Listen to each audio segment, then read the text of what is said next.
She danced. She sprayed cash. She laughed louder than anyone in that room. 200 guests watched the wife celebrate at her husband's baby naming ceremony and thought she had finally accepted her place. His mother whispered, "The useless one has made peace with it." His friends raised their glasses. His pregnant mistress smiled from the head table, the baby sleeping in her arms. And then the wife picked up the microphone.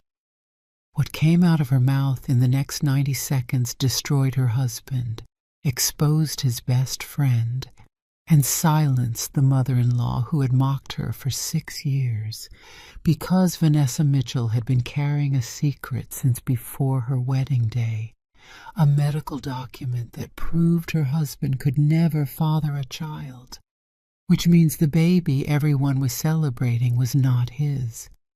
And she knew exactly whose it was, but she did not reveal it when she found out. She did not scream. She did not leave. She cooked for the pregnant mistress every single morning. She smiled. She waited. For 3 months she played the role of the broken wife while quietly building something that would take down every person who had ever underestimated her. The question is not what she did.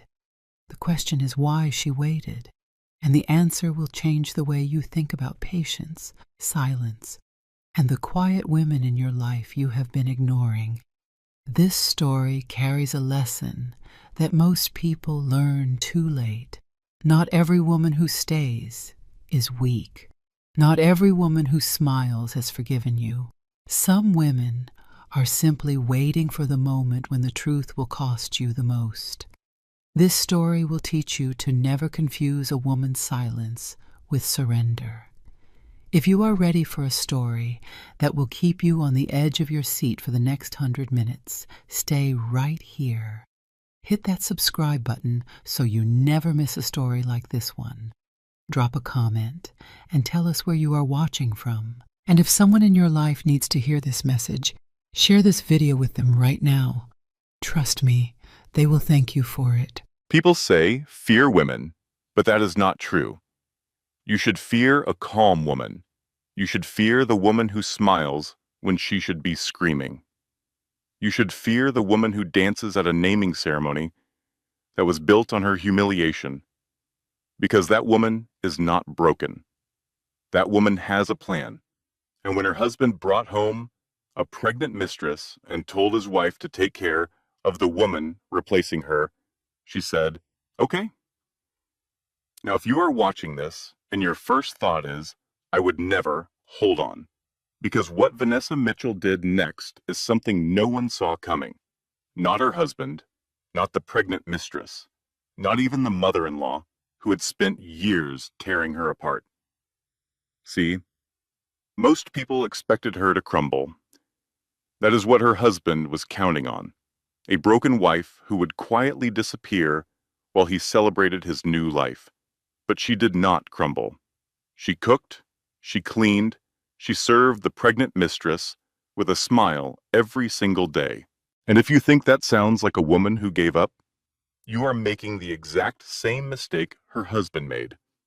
Because at the naming ceremony, the big, loud, extravagant celebration her husband threw for 200 guests, Vanessa showed up, dressed in gold. She danced, she sprayed cash, she celebrated harder than anyone in that room. And then she picked up the microphone and gave her husband a gift. And that gift did not just destroy him. It destroyed everything. Every lie, every secret, every person in that room who thought they had gotten away with something. But what was in that gift? What did Vanessa know that nobody else knew? And why did she dance right before she ended it all? Stay with this story, because what this woman was hiding will shock you. And it will teach you something about patience that you will never forget. Before we continue, kindly hit the subscribe button and tell us where you are watching from. The kitchen smelled like garlic and thyme. Vanessa Mitchell stood at the stove in her house in Plano, Texas, wooden spoon in her right hand, her left hand resting flat on the granite counter. She was humming a gospel song her grandmother used to sing while hanging laundry on the line back in East Texas. The pot was bubbling, the windows were fogged from the steam, and for a small, quiet moment in that four-bedroom house on Magnolia Lane, everything was peaceful. Then the front door opened.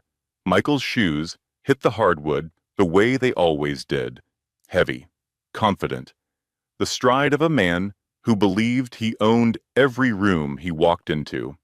He was 6'2", with broad shoulders and a jaw that looked like it had been drawn by someone who wanted to build the perfect picture of a man who gets what he wants. Michael Mitchell was a real estate developer.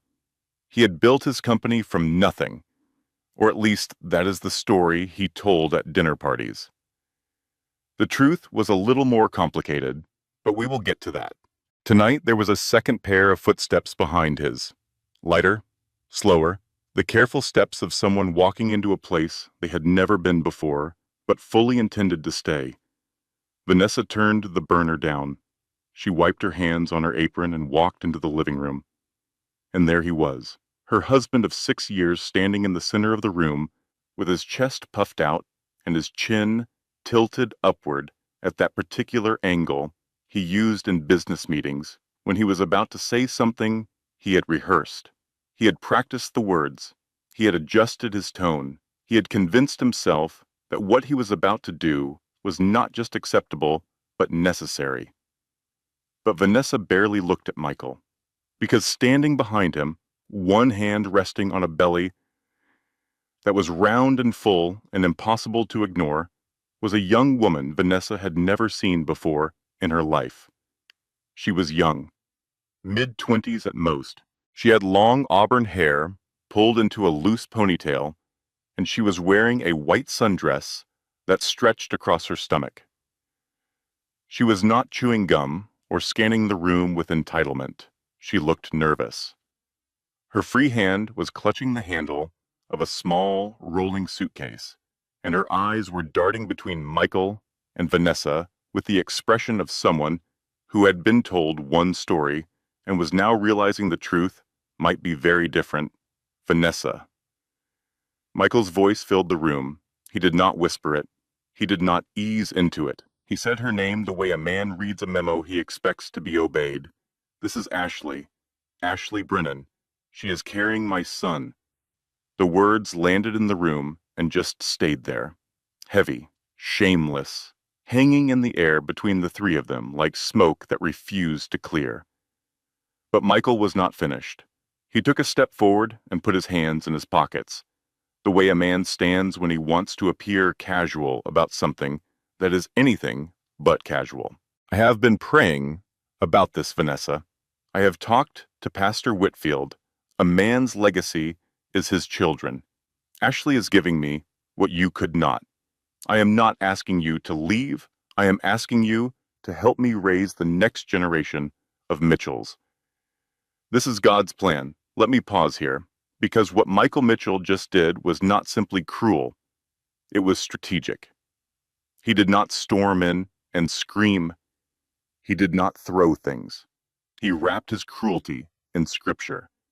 He weaponized his wife's own faith against her, and that is more dangerous than any fist because it makes the victim question whether their pain is even justified. Pay attention when someone uses your own values to control you. A person who truly shares your faith would never use it as a leash. Remember that. Ashley spoke then, barely above a whisper. "I am sorry. He told me you were okay with this." Vanessa looked at Ashley. She looked at this girl, this 25-year-old girl standing in her living room with a suitcase in one hand and a baby in her belly.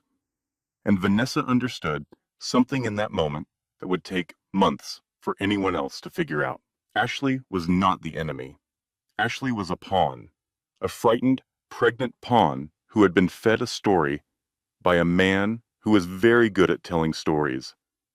Then Vanessa looked at Michael. She searched his face. She searched it the way you search the face of someone you love when you are hoping praying to find even the smallest flicker of guilt or shame or conflict. Something that tells you the man you married is still in there somewhere behind all this performance. And for one moment, just one, she thought she saw it, a shadow behind his eyes, a hesitation in his jaw. The ghost of the man who used to bring her coffee in bed on Sunday mornings and tell her she was the best thing that ever happened to him, but then it was gone. And in its place was the polished expression of a man who had made his decision and expected the world to adjust. Vanessa's face softened, not into defeat, not into pain, into something warm, something inviting, something that, if Michael had been paying closer attention, should have made every hair on the back of his neck stand up. "You must be exhausted from the drive, sweetheart," Vanessa said. Her voice was gentle, steady, almost maternal. "Come with me. I will show you to the guest room. I will run you a bath and fix you a plate. You are eating for two now." Ashley blinked. She glanced at Michael, confused. Michael shrugged and grinned. This was better than he had expected. Vanessa walked down the hallway, and Ashley followed her, the pregnant mistress trailing behind the wife like a guest being welcomed into a hotel. Not a home she was there to destroy. Michael leaned against the doorframe and crossed his arms. He was smiling. The kind of satisfied, self-congratulating smile a man wears when he believes he has pulled off something others would have failed at. In Michael's mind, this was proof. Proof that Vanessa was exactly the kind of woman he always believed she was. Soft, obedient, and far too afraid to challenge him. But here's the thing about men like Michael. They mistake a woman's grace for weakness. They mistake her patience for ignorance. They see a wife who does not scream, and they think they have married someone who cannot. But some women do not scream because they have already decided. And when they finally open their mouths, screaming will not be necessary. What they are going to say will be loud enough. That night, after Ashley had eaten and bathed and fallen asleep in the guest room, after Michael had poured himself a whiskey and sprawled across the couch, scrolling through his phone, with the casual satisfaction of a man who believed the world had just rearranged itself according to his wishes, Vanessa sat on the edge of her bed in the dark. The house was quiet, the kind of quiet that comes after something terrible has happened, and the noise has not caught up yet. She reached over to her nightstand. She opened the bottom drawer. Beneath a stack of old birthday cards and a pair of reading glasses she never wore, there was a brown envelope, sealed, dusty, 6 years old. Vanessa held it in both hands. She did not open it. She did not need to. She had memorized every word on the document inside the way a prisoner memorizes the number of steps from their cell to the door. Not because they are going anywhere, but because knowing the distance is the only thing that keeps them sane. Let me take you back. 6 years ago, 2 weeks before the wedding, Vanessa and Michael had done their premarital medical tests at Baylor University Medical Center. Standard procedure, blood work, screenings, the kind of thing every couple does when they are planning to build a life together. Michael was too busy closing a deal to pick up his results, so he asked Vanessa to collect them for him. She did. She drove to the medical center on a Tuesday morning. She signed the release forms. She collected both envelopes. And because she was Vanessa, because she was organized and thorough and the kind of woman who reads the fine print on everything, she opened Michael's results in the parking lot. The diagnosis was printed in clinical language that took her 3 reads to fully understand. Azoospermia, permanent, caused by a severe childhood infection. 0 viable sperm count. Michael Mitchell was sterile. He had been sterile since before puberty. He would never father a biological child. Vanessa sat in that parking lot for 2 hours. She sat there while the sun moved across the windshield and the engine ticked as it cooled, and a woman in the next parking spot loaded groceries into her trunk and drove away and was replaced by another car and another woman doing the exact same thing. Life just kept moving around her while everything inside her went perfectly still. She called her sister Brenda. Brenda was 3 years older, twice as loud, and the sharpest divorce attorney in Dallas County. She had an opinion about everything, and she was almost always right, which made her simultaneously the best and most annoying person to call in a crisis. Vanessa told her everything. Brenda's response was immediate. Cancel the wedding. Right now. If he finds out you know, he will blame you for knowing. If you tell him, he will hate you for telling him. And if you hide it, you will carry it alone forever. There is no version of this that ends well for you, Vanessa. But I love him, Brenda. Long pause on the other end of the line. Honey, love is not supposed to make you a hostage. But Vanessa married him anyway. She sealed the envelope. She put it in her nightstand drawer. And she carried that secret for 6 years. 6 years of Dorothy Mitchell, Michael's mother, sitting at the head of every family dinner and turning to Vanessa with that tilted head and that voice dripping with sympathy that was really a blade dressed in velvet. So, Vanessa, any good news yet? 6 years of Michael's back, turning toward her in bed, night after night. The distance between them growing wider until it felt less like a marriage and more like a lease agreement where one party was no longer meeting the terms. 6 years of church women squeezing her hand in the parking lot after Sunday service with pity leaking from their eyes. 6 years of baby showers where pregnant women hugged her a little too long and thanked God a little too loudly that they were not her. And through all of it, Vanessa knew the truth. It was never her. It was never her body. It was never her failure. The man who stood beside her at the altar, the man whose mother called Vanessa barren and defective and useless, the man who let it all happen without saying a single word in her defense, that man was the one who could not. And Vanessa said nothing. She protected him. She swallowed the truth and let it sit in her stomach like a stone because she believed that was what love required. Here is something nobody teaches you. Protecting someone from a truth they need to hear is not love. It is a prison you build for yourself with your own hands. And the longer you stay in it, the harder it becomes to tell the difference between loyalty and captivity.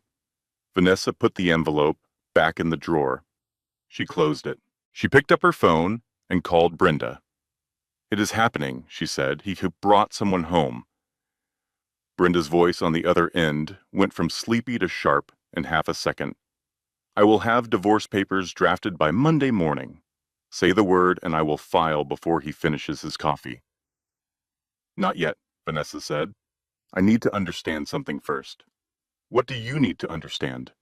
Vanessa was quiet for a long time. Then she said, I need to understand how far he is willing to go, because that will tell me how far I need to go. She hung up. She placed the phone face down on the nightstand. She stared at the ceiling. Down the hall, Ashley was sleeping in the guest room, one hand on her belly, the other clutching her phone. In the living room, Michael was pouring his second whiskey, feeling like the most powerful man in Plano, Texas. And Vanessa sat in the dark, with her hands folded in her lap and a stillness in her eyes that had nothing to do with peace. Something had shifted inside her. The way the air changes right before a storm rolls in. You cannot see it. But if you have lived long enough, you can feel it. And if you are smart, you go inside and lock the doors. Michael was not smart. Michael poured another whiskey and turned on the television. He had no idea what was coming. But you will, if you stay with me. For the next 4 weeks, Vanessa Mitchell lived under the same roof as the woman her husband brought home to replace her. 4 weeks of cooking for Ashley, 4 weeks of washing Ashley's clothes and folding them and placing them on the guest bed in neat stacks the way you would at a hotel where the tip matters. 4 weeks of smiling at a woman who slept 30 feet from her bedroom in a house Vanessa had turned into a home with her own 2 hands. And people talked. Of course they talked. Plano is not the kind of town where a man moves his pregnant mistress into his wife's house and nobody notices. The neighbors whispered across driveways and exchanged glances at the mailbox. The women at Grace Fellowship Church formed prayer circles that were really gossip circles with bowed heads and folded hands. Vanessa's own sister called her every single night for the first 2 weeks, saying the same thing. "Pack your bags, Vanessa. This man does not love you. Come stay with me. Let me file the papers. We can end this by Friday." But Vanessa did not pack. She did not leave. She did not raise her voice, even once. And that confused everyone.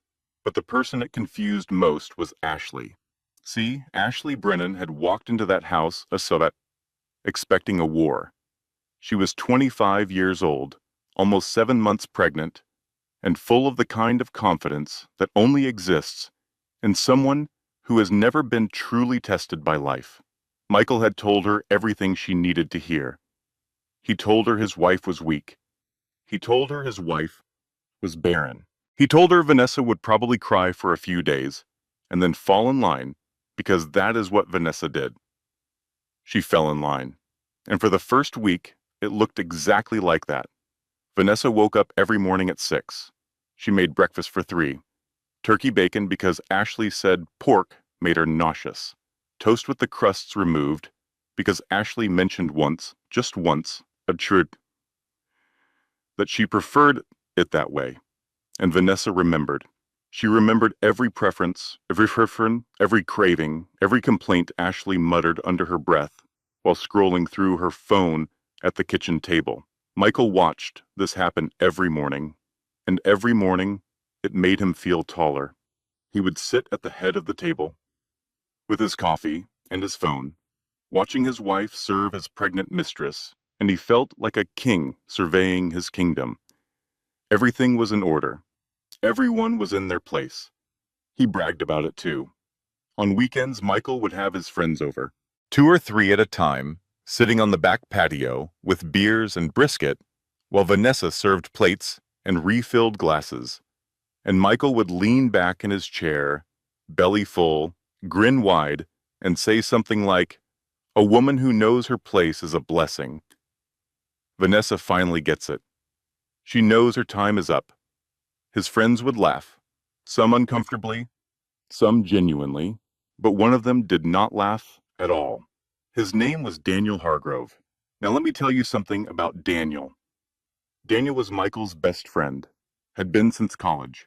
They played football together at Texas State, started their careers together, stood in each other's weddings. Daniel was the kind of friend who was always around, always at the cookouts, always at the birthday parties, always at the house for no particular reason on a random Tuesday.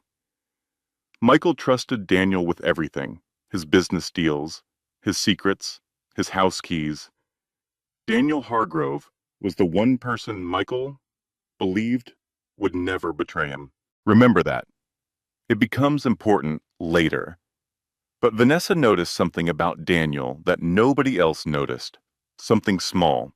Daniel had been acting differently, not in a big, obvious way, in the small ways that only someone paying very close attention would catch. He smiled too quickly when Michael talked about the baby. He looked at the floor when Ashley walked into the room. He excused himself to the bathroom a little too often when the conversation turned to the pregnancy. Vanessa filed these observations away the way she filed everything away, quietly, precisely, without ever letting her face show what her mind was doing. Meanwhile, something unexpected was happening between Vanessa and Ashley. It happened slowly, the way all dangerous things happen. First it was a thank you, after breakfast. Small, muttered, almost reluctant. Then it was a request that came out softer than usual. Could you maybe make that tea again? The one with honey?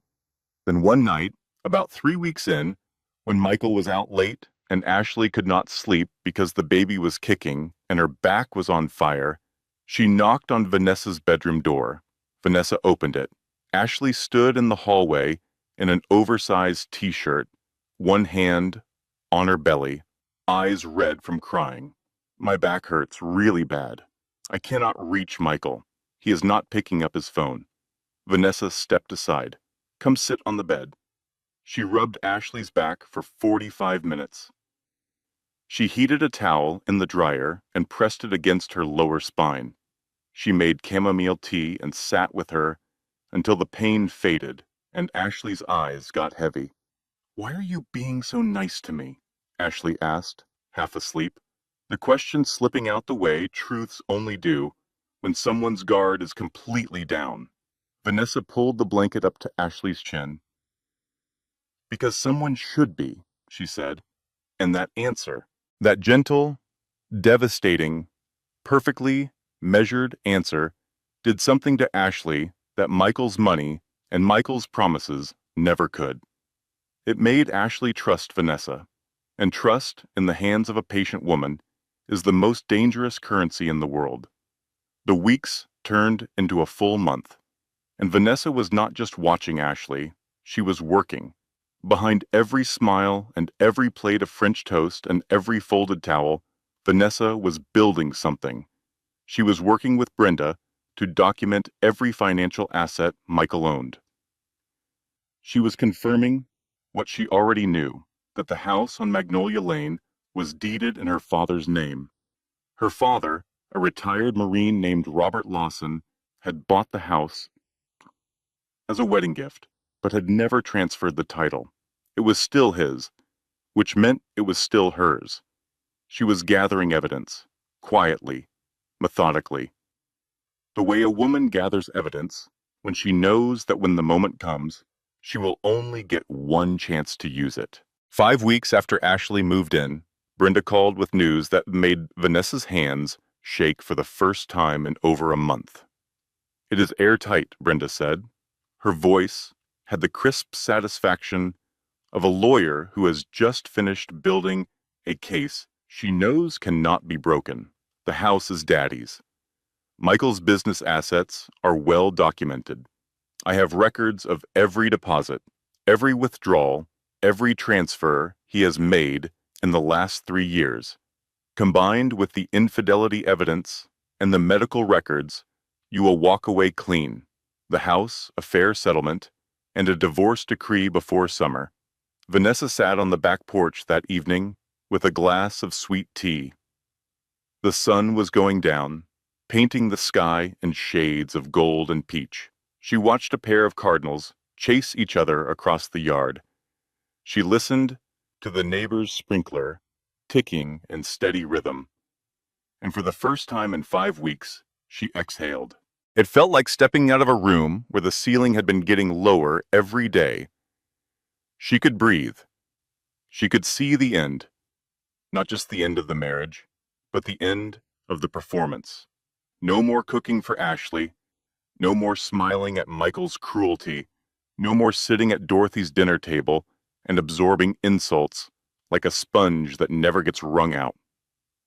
She allowed herself to think about the future. Nursing school. She had been a pediatric nurse before Michael insisted she quit to focus on being a wife, which really meant focus on being available whenever he needed something. She had loved that job. She had been good at it. She could go back. For one evening, Vanessa Mitchell felt something close to peace. And then Monday morning happened. Michael called a family meeting. He stood in the living room in his business casual uniform, khaki pants, and a blue button-down, with the sleeves rolled to his forearms, his power pose, and he made an announcement that hit Vanessa like a truck she never saw coming. I have made some changes, Michael said. For tax purposes, I have transferred the business into Ashley's name. She is the mother of my heir. It makes sense for the company to be under her protection. He paused, letting that land. Then he continued, "And I have spoken with my attorney. I am filing for divorce from Vanessa, on grounds of abandonment of marital duties." He looked directly at Vanessa when he said it. Not with cruelty exactly, with the calm, detached expression of a man signing paperwork. "You will have 30 days to find alternative housing," he said. "I think that is more than generous, considering the circumstances." Vanessa felt the floor tilt beneath her, not because of the divorce. She wanted the divorce, but because of what he had just done to the financial picture. Transferring the business to Ashley meant the assets Brenda had spent weeks documenting were now legally in someone else's name. And filing first, with a lawyer who undoubtedly had connections all over Collin County, meant Michael was trying to control the narrative before Vanessa could write her own. He had been planning to. While Vanessa was cooking his mistress breakfast and building her case brick by brick, Michael had been quietly constructing his own offensive, not because he suspected Vanessa was planning something, but because Michael Mitchell was the kind of man who always needed to be 3 moves ahead, even when no one was playing against him. That night, Vanessa sat in the dark of her bedroom and called Brenda.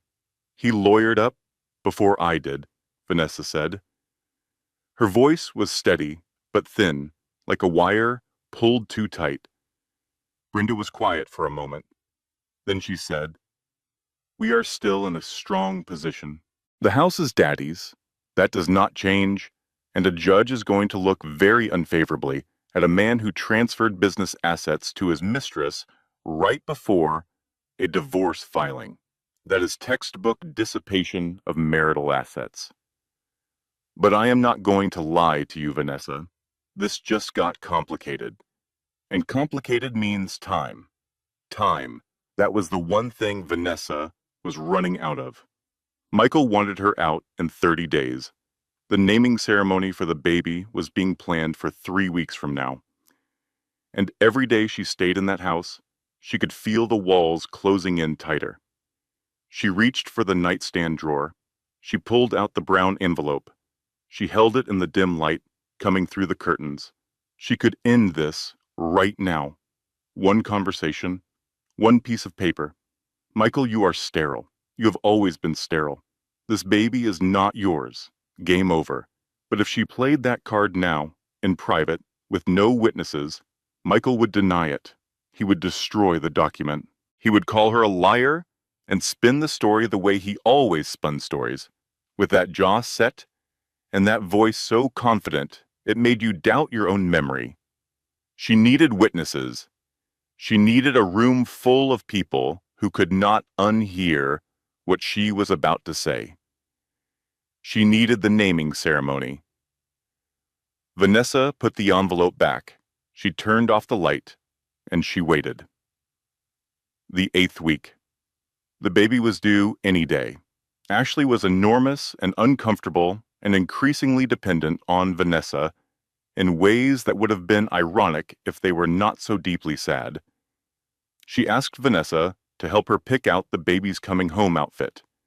She asked Vanessa to drive her to her checkup because Michael was in meetings all day. She even asked Vanessa to help her practice swaddling using a rolled-up towel and a YouTube video.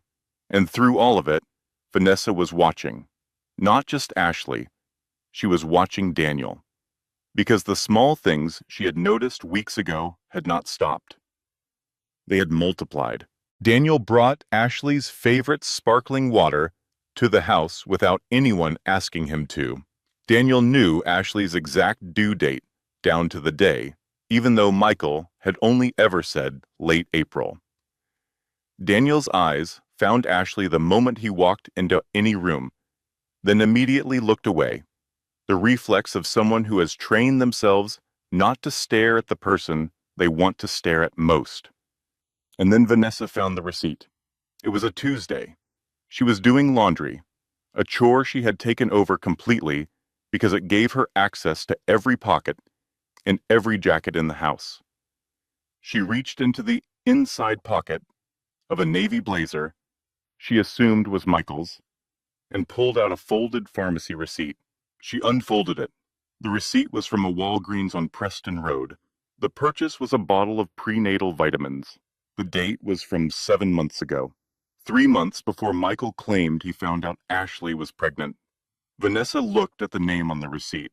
It was not Michael's. It was Daniel Hargrove's. She stood very still in the laundry room. The dryer hummed behind her. The house was empty. Michael was at work. Ashley was napping. And Vanessa was holding a piece of paper that had just rewritten the entire story she thought she was living in. Daniel had been buying prenatal vitamins for Ashley 3 months before Michael knew about the pregnancy, which meant Daniel knew about the baby before Michael did, which meant Daniel and Ashley had a relationship that predated Michael's involvement entirely.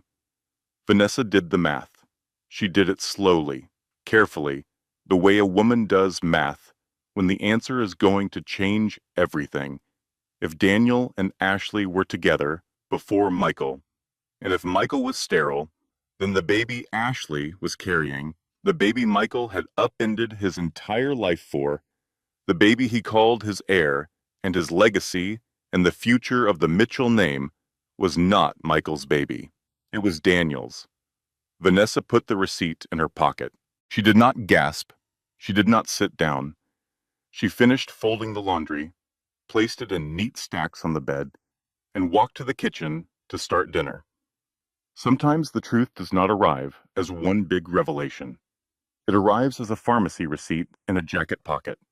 Pay attention to the small things. They are almost always the big things in disguise. Over the next few days, Vanessa watched Daniel and Ashley with new eyes. And now that she knew what she was looking for, she saw it everywhere. The way Ashley's posture relaxed when Daniel was in the room, the way Daniel's hand brushed Ashley's shoulder when he handed her a glass of water, lingering a half-second too long. The way they never spoke to each other directly when Michael was present, but always seemed to be having a conversation with their eyes. It was all there. It had always been there, but nobody was looking because nobody expected the best friend to be the betrayer. Vanessa did not confront anyone. She did not tell Brenda. Not yet. She took a photo of the receipt. She placed the blazer back on its hanger, and she added this new piece of information to the architecture of what was building inside her.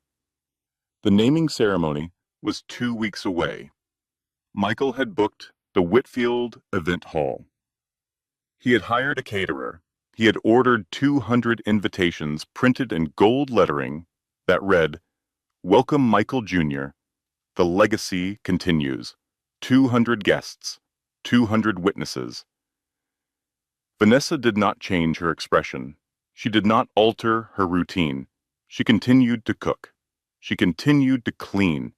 She continued to be exactly what everyone expected her to be, a quiet woman who had accepted her place. But inside, behind that gentle smile and those steady hands, Vanessa Mitchell was building something that Michael's 200 gold-lettered invitations could never have prepared him for. 12 days before the naming ceremony, 3 things happened in rapid succession that nearly destroyed everything Vanessa had built. The first catastrophe arrived on a Wednesday morning, wearing a church hat and too much perfume. Dorothy Mitchell showed up at the house unannounced. This was not unusual. Dorothy had a key and she used it the way she used everything, without asking and without apology. She let herself in, walked past Ashley, who was watching television in the living room, and went straight to the master bedroom. Vanessa was at the grocery store. The house was Michael's domain, and by extension, Dorothy's, and Dorothy moved through it with the proprietary confidence of a woman who believed her son's house was really her house with extra steps. She was looking for something. Later, she would claim she was looking for a photo album from Michael's childhood that she wanted to display at the naming ceremony. But Dorothy Mitchell did not go to the bookshelf where the photo albums were kept. She went to Vanessa's nightstand. She opened the top drawer. She found nothing remarkable. She opened the bottom drawer. The brown envelope was gone. Vanessa had moved it to Brenda's office, safe 2 weeks earlier, but Dorothy found something else. A yellow legal pad with handwritten notes. And at the top of the first page, printed in Vanessa's neat handwriting, was the letterhead of Brenda's law firm. Dorothy did not read the notes. She did not need to. The letterhead was enough. She closed the drawer, walked out of the house, and called Michael. "Your wife is planning something," she said. "I found a lawyer's notepad in her nightstand. She is up to something, Michael. You need to handle this." That was catastrophe number 1. Catastrophe number 2 arrived that same evening. Michael came home early. He did not go to the kitchen, where Vanessa was preparing dinner. He went straight to the bedroom. He searched the nightstand. He found the legal pad. He read the notes, which thankfully contained only general legal terminology and no specifics about medical records or pharmacy receipts. But it was enough to make him dangerous. He found Vanessa in the kitchen. He stood in the doorway and crossed his arms. "If you try to embarrass me at that naming ceremony," he said, his voice low and controlled and sharp as a razor, "I will make sure you leave this marriage with nothing. Not the house, not a penny, not a shred of dignity. I have friends in every law firm in this county, Vanessa. Do not test me." Vanessa did not look up from the onions she was dicing. "I do not know what you are talking about, Michael. Do not play dumb with me. My mother found your little lawyer notes. Your mother was going through my nightstand.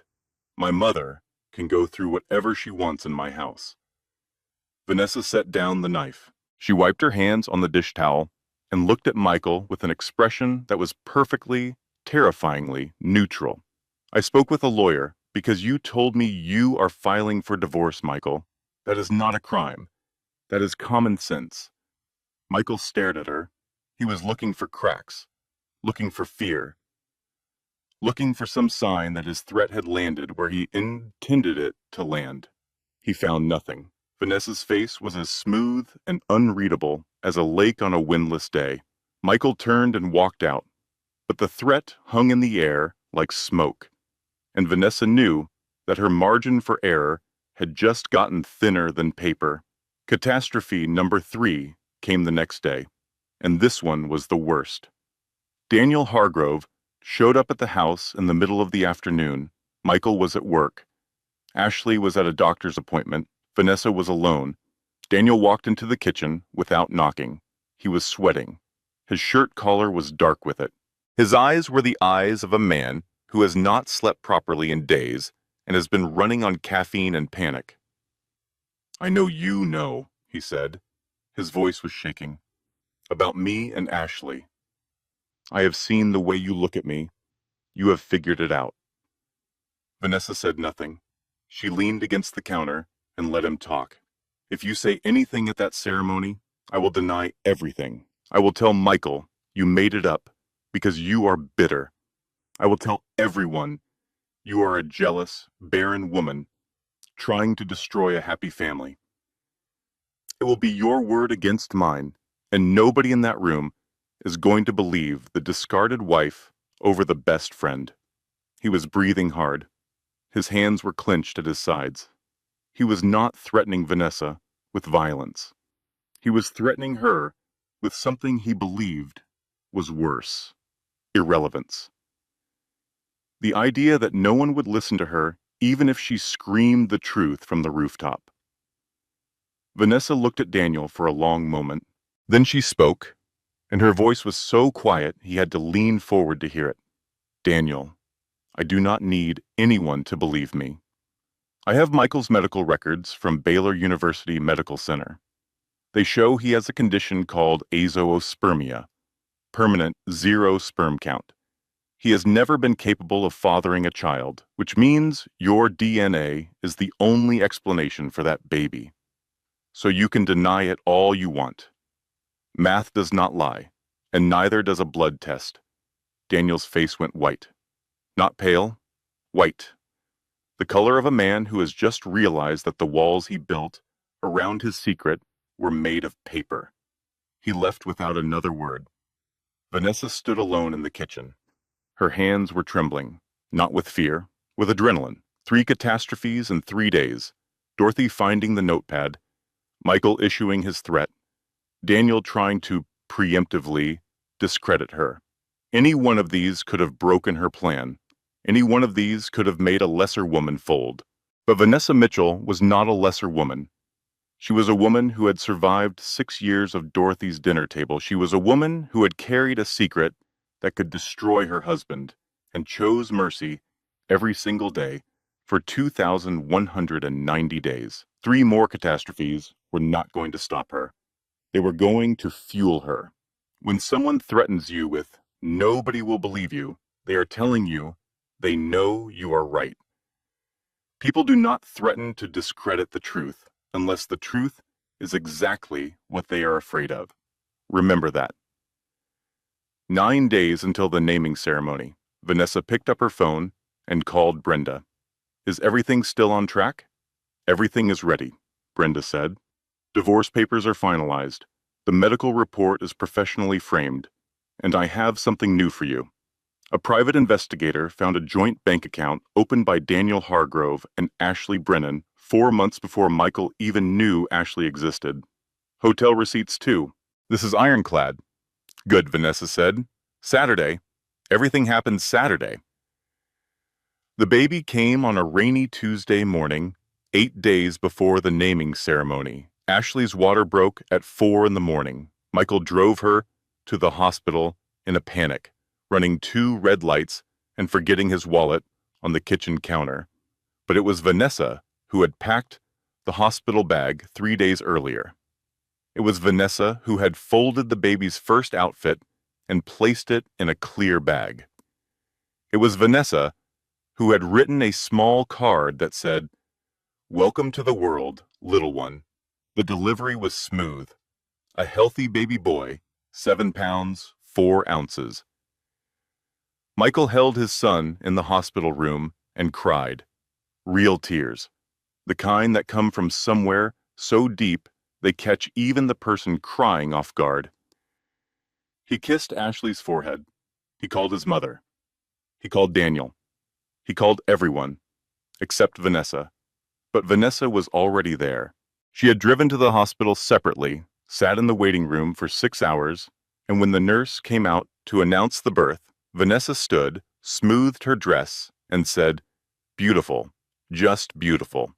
The naming ceremony was set for Saturday, 5 days away. Michael wanted it fast, grand, and public. He wanted the world to see his son. The night before the ceremony, Vanessa sat at her vanity mirror. The house was quiet. Michael was out with his friends, having a pre-celebration dinner. Ashley was sleeping with the baby, beside her in a bassinet. Vanessa opened the drawer of her vanity and pulled out a small velvet box she had purchased that afternoon. Inside was a pair of gold earrings. She put them on. She looked at herself in the mirror for a long, still moment. Tomorrow she would stand in a room full of 200 people and do something that could not be undone. Tomorrow she would take 6 years of silence and turn it into the loudest moment of her life. She was not angry.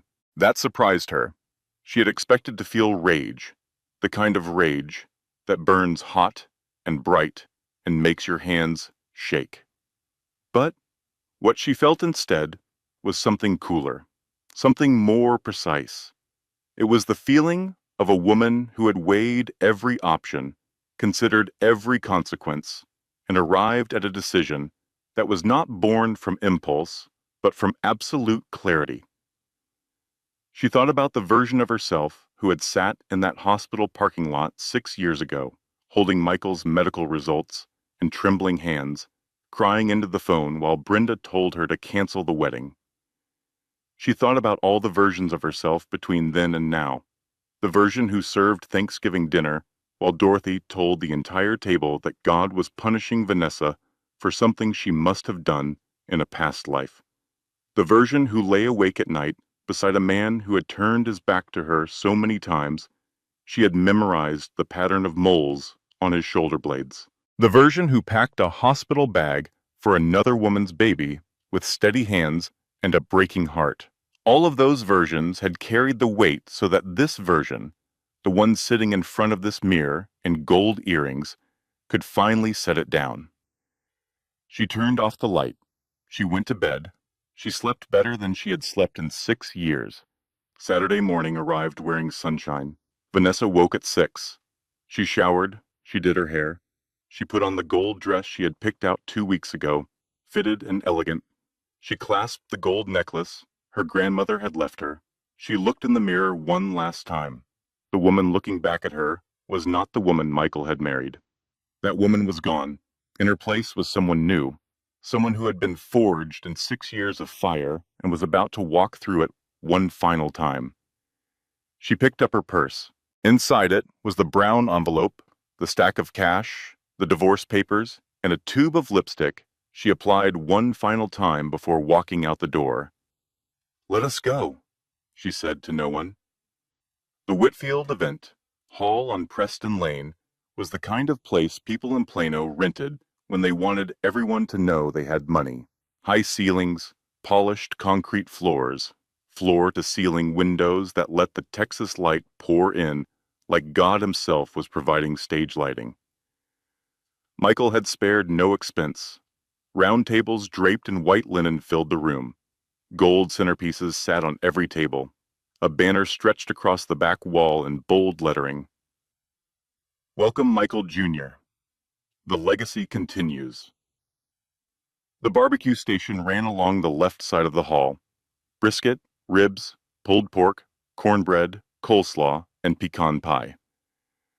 The smell hit you before you even walked through the door. Thick and smoky, and the kind of smell that makes you forget why you were angry about being invited in the first place. And that was the trick. Michael Carter understood something about people. Feed them well enough, and they will clap for anything. Guests started arriving at noon. They came in waves. Church members in their Saturday best. Business partners in sport coats and loafers. College friends who had not seen Michael in years, but were not about to miss free barbecue and an open bar. Cousins from Houston, aunts from Shreveport. 200 people, just like Michael wanted. 200 witnesses to the moment his name became immortal. Michael stood near the entrance, greeting every guest like a politician on election night. Firm handshake. Big smile. "Thank you for coming.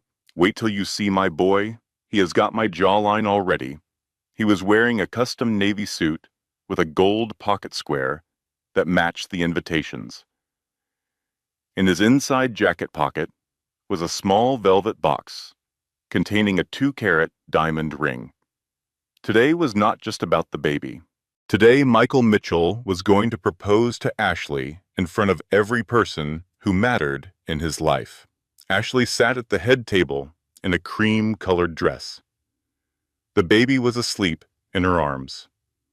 She looked beautiful and terrified.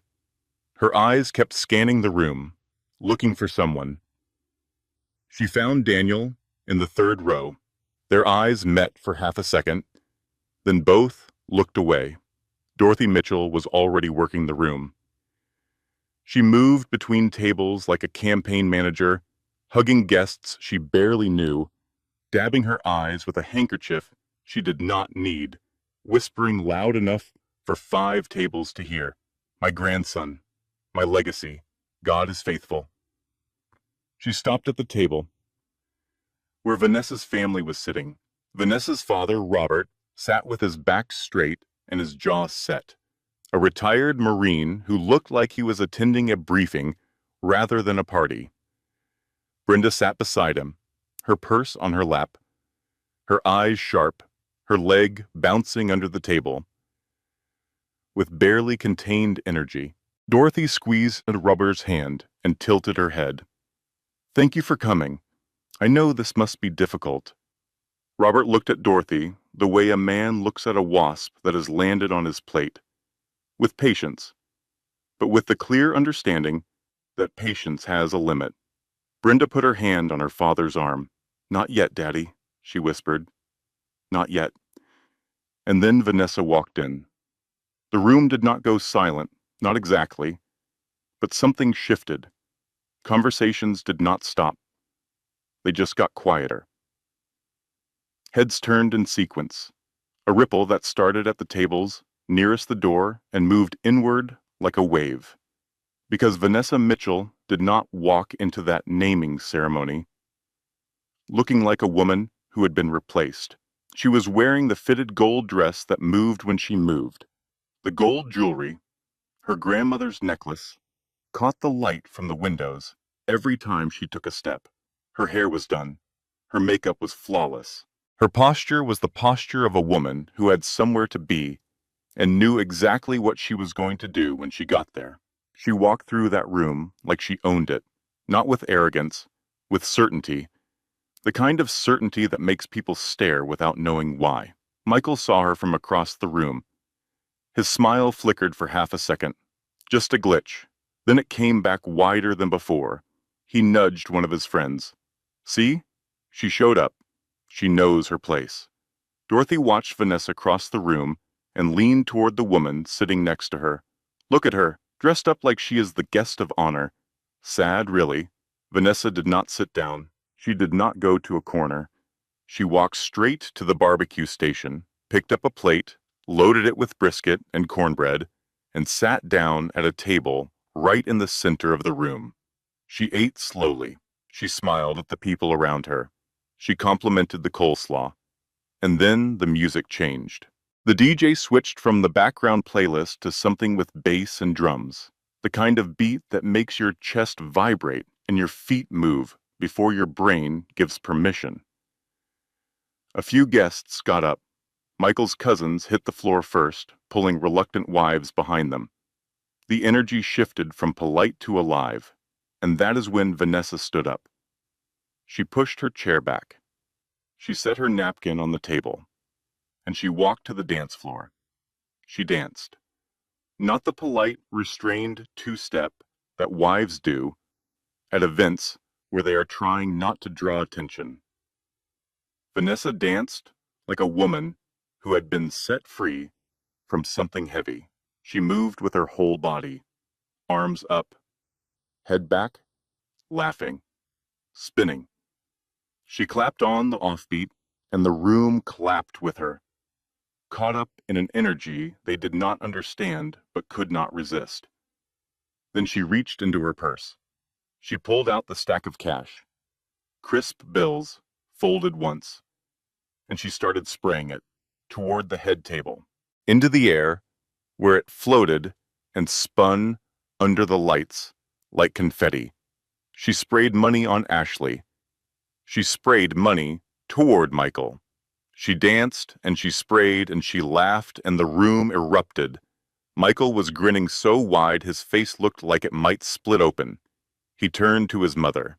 "You see that? Even Vanessa is celebrating. She finally gets it." Dorothy nodded slowly, watching with narrowed eyes. The useless one has made peace with it. Good for her. Every person in that room looked at Vanessa, dancing, and thought they understood what they were seeing. A broken woman performing happiness. A wife who had surrendered, but surrender is quiet. Surrender sits in the back row. Surrender does not put on real gold and dance like the room belongs to her. What Vanessa was doing on that dance floor was not surrender. It was the last move before checkmate. The music faded. The DJ lowered the volume. Michael stood up from the head table.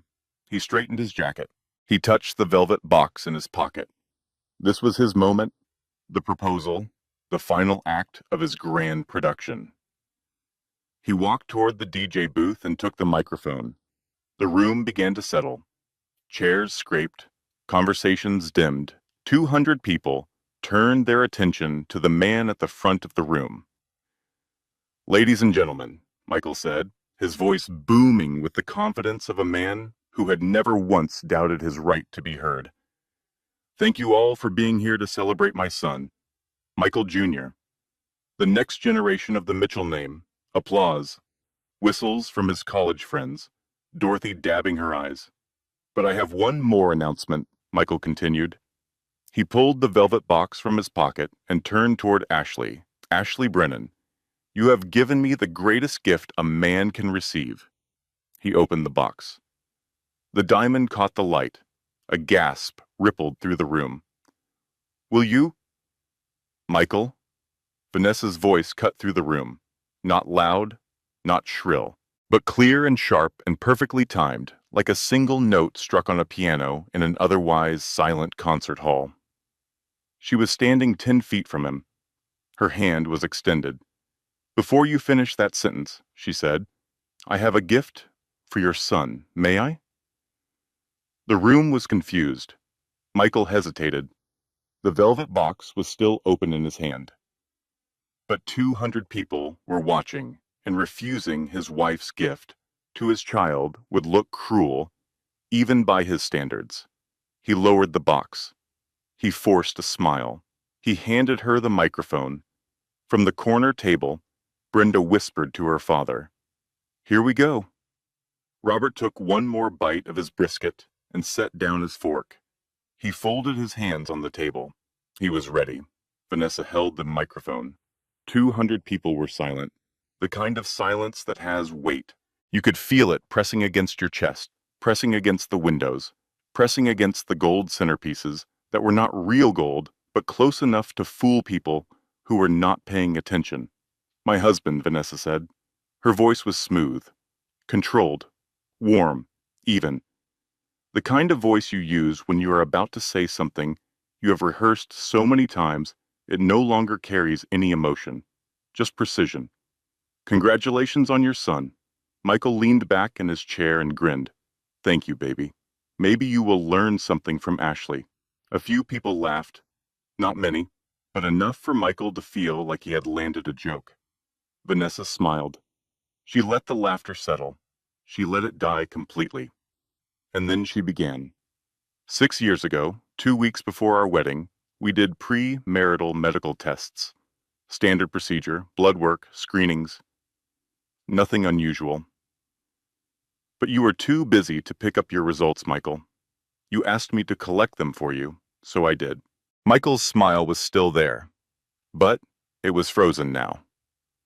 Stuck in place, the kind of smile that stays on a face only because the muscles have not received the signal to stop.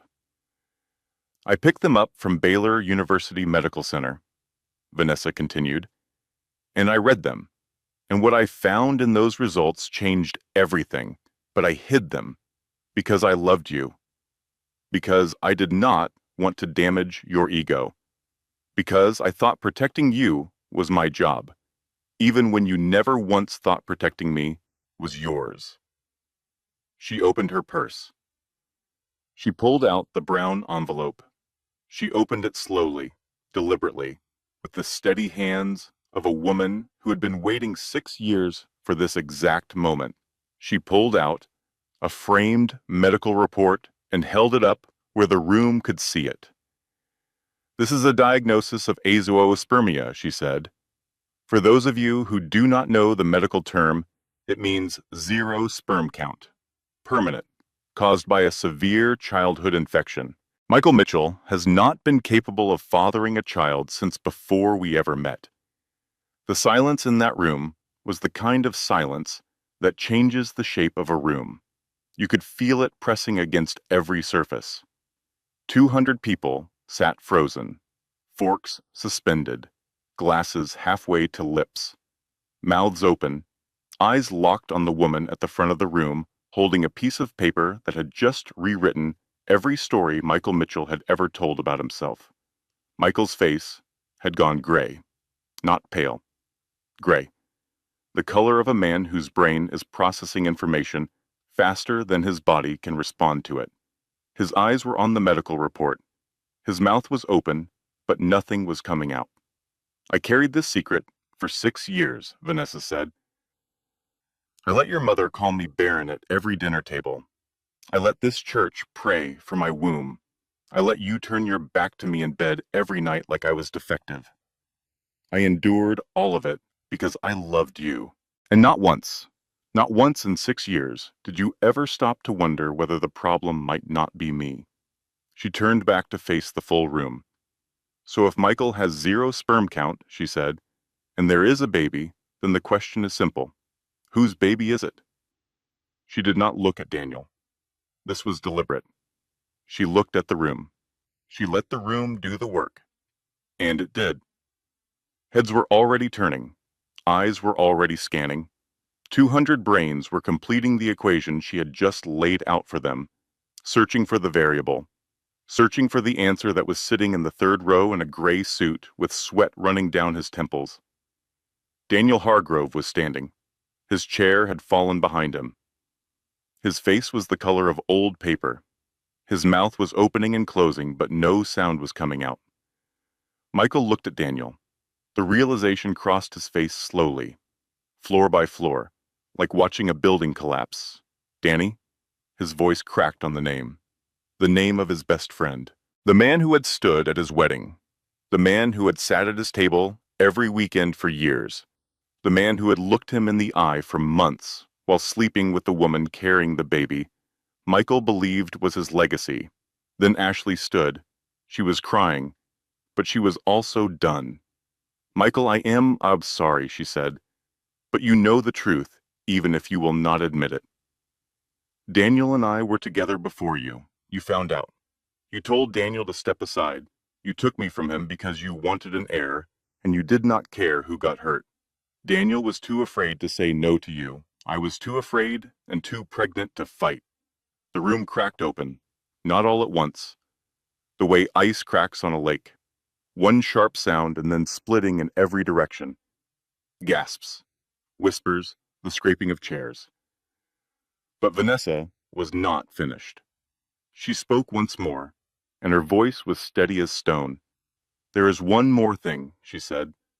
I said I hid Michael's medical results for 6 years. That is true. But I was not the only person who knew he was sterile. The room went impossibly still. Even the people who were already in shock found another level of stillness they did not know existed. Dorothy. Every head in that room turned to Michael's mother. Dorothy Mitchell, church elder, family matriarch, the woman who had spent 6 years calling Vanessa barren and useless and defective in front of every person who would listen. Dorothy knew, Vanessa said. She was at the doctor's office the day Michael was diagnosed. As a child, she was told he would never father children.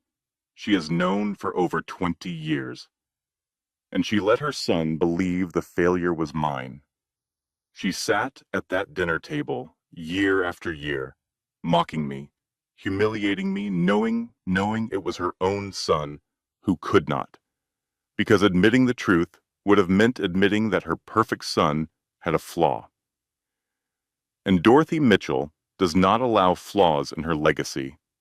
Dorothy's handkerchief fell from her hand. Her mouth was open, but no sound came out.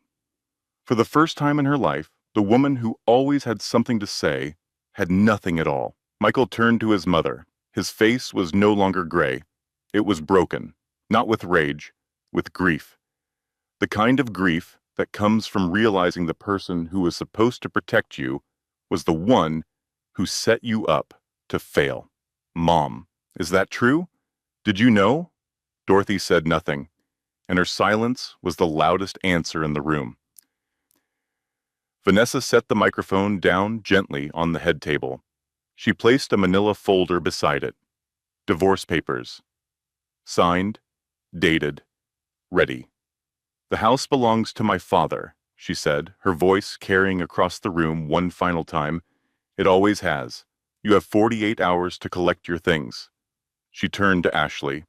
Her voice shifted, softer now, almost kind. You have my number, Ashley. When you are ready to talk about custody and support from the actual father, call me. I will help you. You were never my enemy. You were just another person he used. Ashley, still crying, nodded. Vanessa looked at the room, 200 faces staring back at her, some in shock, some in admiration, some already composing the text messages they would send before they reached the parking lot. She smiled. A real smile. Not the performance smile she had worn for 6 years. Not the calculated smile of the past 3 months. A real one. "Thank you all for coming," she said. "The barbecue really is excellent." From the corner table, Brenda stood and picked up her purse. She looked at her father, who was wrapping a rib bone in a paper napkin, with the calm deliberation of a man who has seen far worse than a naming ceremony gone sideways. "Daddy, we are leaving." Robert tucked the napkin into his jacket pocket. "I know. I just want to take some of this brisket home. Man is a terrible husband, but he picked one hell of a caterer." Brenda closed her eyes and exhaled. "You are unbelievable." Robert stood, straightened his jacket, and offered his arm to his youngest daughter. Vanessa took it. The three of them walked toward the door.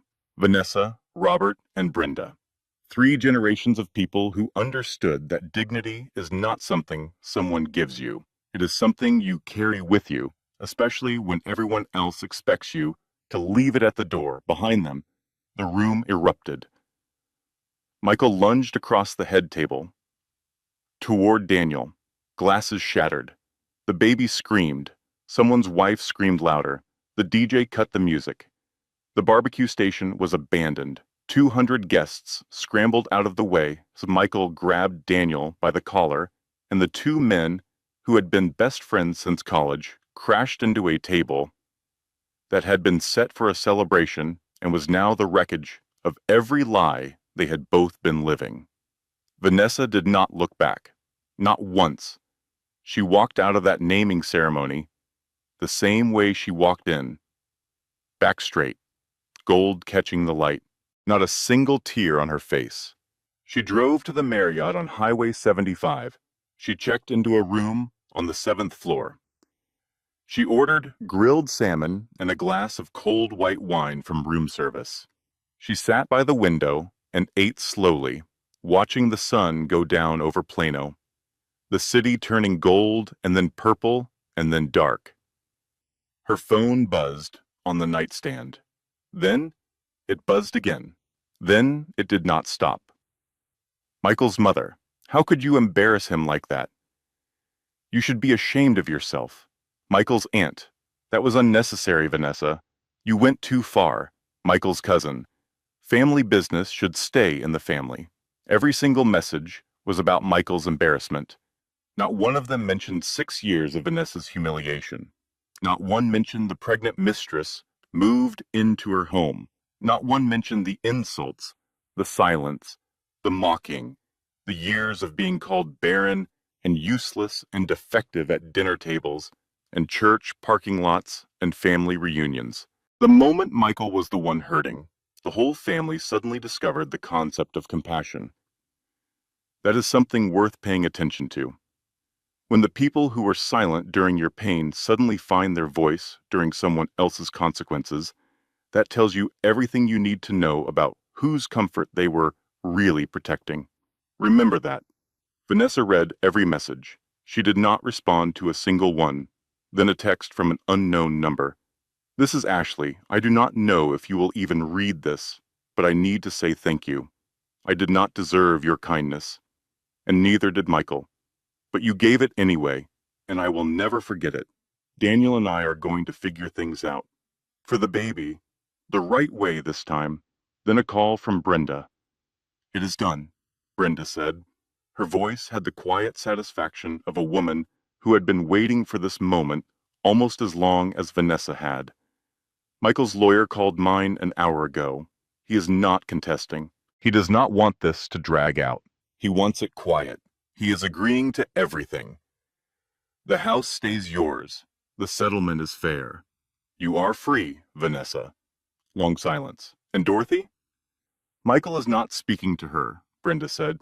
"Neither is half the church." Pastor Whitfield asked her to step down from the elder board. Apparently, the congregation does not take kindly to a woman who spent 6 years persecuting her daughter-in-law for a condition that belonged to her own son. Another silence, longer this time. I do not feel happy, Brenda. Brenda was quiet for a moment.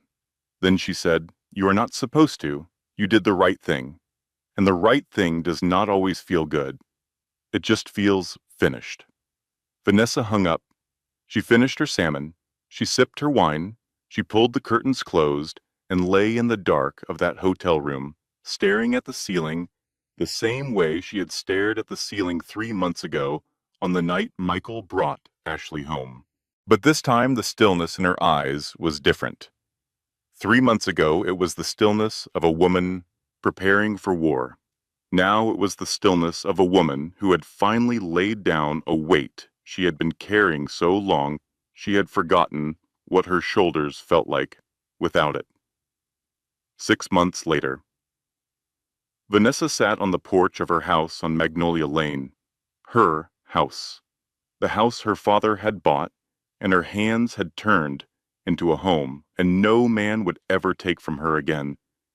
Brenda was beside her in a rocking chair, scrolling through her phone, occasionally reading aloud particularly ridiculous text messages from Michael's relatives who were still, 6 months later, finding new ways to blame Vanessa for the consequences of Michael's own actions.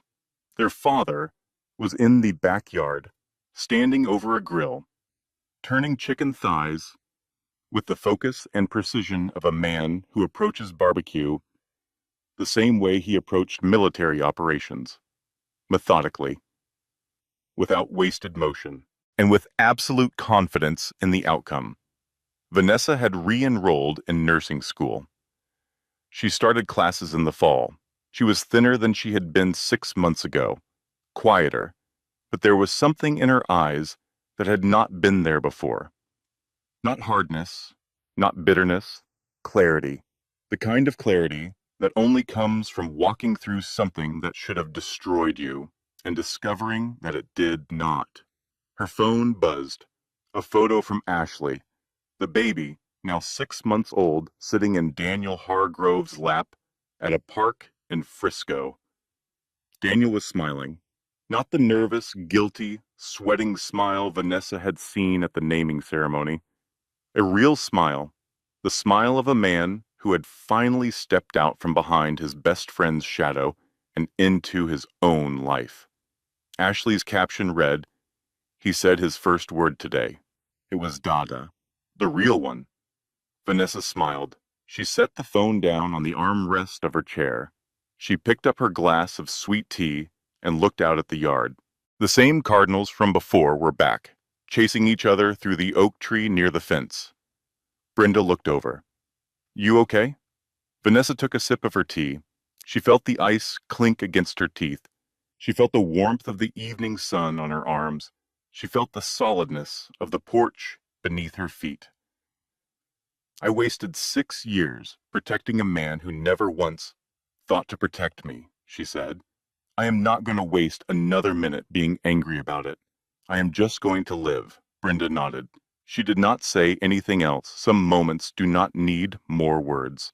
They just need someone sitting beside you while the sun goes down. Not every woman who is quiet is weak.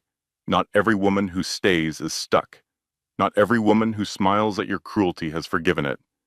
Some women are simply waiting, patiently, carefully, precisely, waiting for the moment when the truth will cost you the most. Vanessa Mitchell waited 6 years, and when she finally spoke, 200 people heard her. But more importantly, she finally heard herself. The woman she had been protecting all along was not Michael. It was the version of herself she had locked away in a nightstand drawer next to a brown envelope, and a truth she was too kind to use, until kindness was no longer an option. And then she used it with the precision of a surgeon and the patience of a saint. And she walked out the door without looking back, because some women do not need to look back. They already know exactly what they are leaving behind, and they know it was never worth turning around for. Now, I want to hear from you. Drop in the comments the biggest lesson you learned from this story. And if you were in Vanessa's shoes, what would you have done differently? If this story moved you, if it made you feel something, hit that subscribe button right now and turn on notifications, because the next story is even more powerful. And trust me, you do not want to miss it. This content was carefully researched, developed, and manually edited by our team to deliver meaningful life lessons through powerful storytelling. Every word was crafted with purpose, because we believe great stories do not just entertain. They change the way you see the world.